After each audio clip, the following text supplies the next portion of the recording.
I think the older you get, in some ways, the older you get, the bigger the like propensity you have towards learning. Like you forget shit. I mean, yeah, obviously we're forgetful, but also you like you can take in a lot more information, and you know it's probably not like super important, but it's important to you.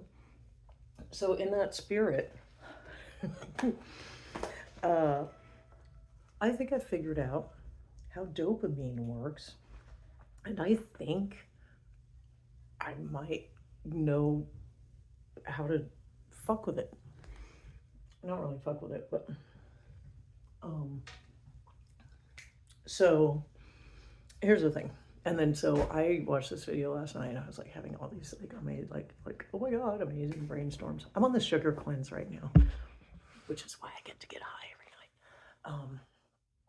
Okay, so uh here's the thing. So because people are going on like this dopamine detox. That's what it was about. It's about like, you know, hella rich tech people go on a dopamine detox and go spend a week on an island with absolutely no communication. I don't know, you know, I mean, that's a thing of privilege if you can do that. Um, However, but here's the thing. So this is how dopamine works. Okay, so dopamine is the chemical that lets you know you made a good choice, right? Oh, I made a good choice. A good choice could be described as anything that maintains or improves your fitness. I just came up with that right now.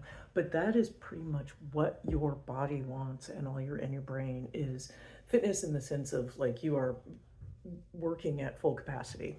Not like you're strong, but like everything's working at prime capacity, and that's what's known as your fitness. And every decision your brain makes, dopamine is the reward for doing things that like like uh, are good for your fitness. So that's why people exercise and, you know, do this kind of shit.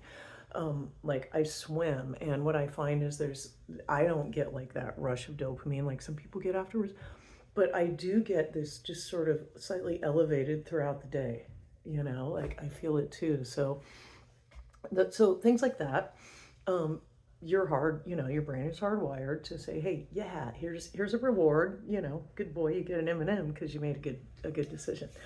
Uh, but so what happens also is that the dopamine, okay, so maybe you're looking, you like start when your brain identifies something it's anticipating, like when you're like, I'm hungry.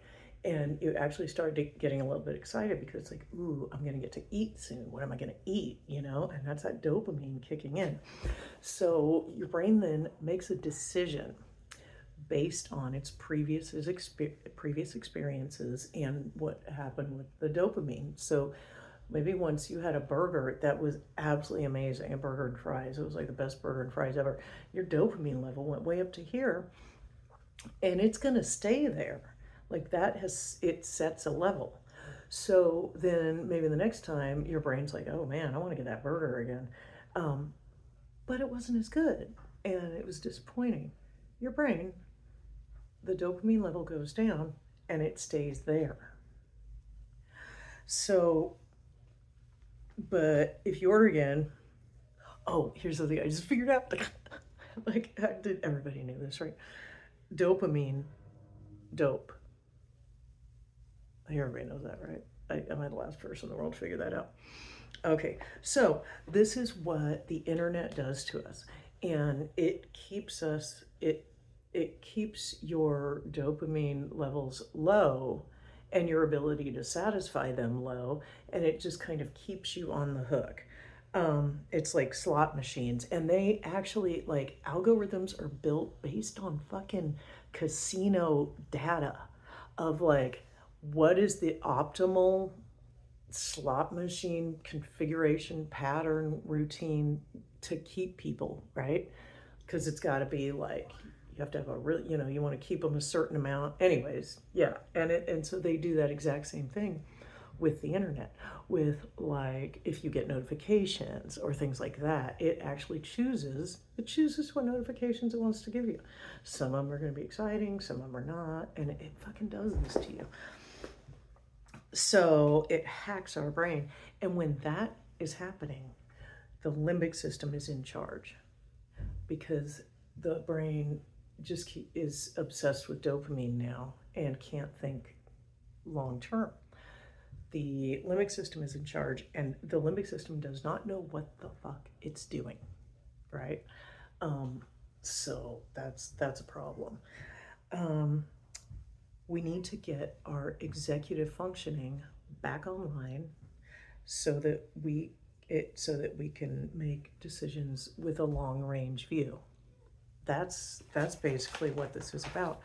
What are ways to do this? Oh, this was interesting. They took like a whole bunch of people and they had them take a test. And one group they could have their phone on their desk. In another group they could have their phone with them, but it had to be in their backpack. In another group they had them put their phones, and this was like over 500 people. It was a huge study. They put their phones in another room. We are it, it was very clear that we are like 15% stupider when our cell phones are within view. It just takes that amount of fucking brain power just having it in view. So I don't know. I've done some things that I think have been helpful. Like I don't have any notifications now except for texts.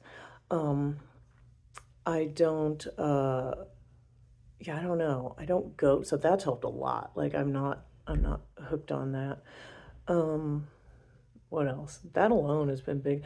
I for the most part leave my phone in the kitchen when I'm at night so that I can be in the I can watch TV, and I also try to pursue other things that increase dopamine. Even though you'll find that the dopamine, you can do other things that increase dopamine, but the dopamine won't be that like punch you get from the internet. This is exactly what it felt like when I quit drinking. Like I would get satisfactions that were not like that immediate punch. They were like lower, but they were steadier, you know? Like and it's like you can trust it, whereas those short-term like highs, dopamine highs, you can't trust them, you know, you're gonna crash. And it really sucks if you're crash and you have to, you know, something you got to do anyway. So yeah, I want to think some more about this. um maybe I could Maybe I could actually put together something. You know, in some ways, I feel like I should just start teaching now and training. I think I talked about this before. I have put together some shit that I really believe is accurate. You know, and maybe everybody in their 50s says this, and I'm just like some kind of, I'm just like a total trope. I don't know. I don't know. Dude, people in their 50s, I'm telling you, were like teenagers, but now, you know, now I'm getting to like that preteen stage where you fucking think you know everything and you don't know shit, and everybody's just looking at you going, you don't know shit. I mean, is that me? Is everybody looking at me going, you don't know shit, you're old? Um, yeah, I don't know. I might know some shit. Do we have a word for tonight? I don't even know what the fuck I'm going to call this video. We talked about a lot of things. We talked about a lot of things. Can't.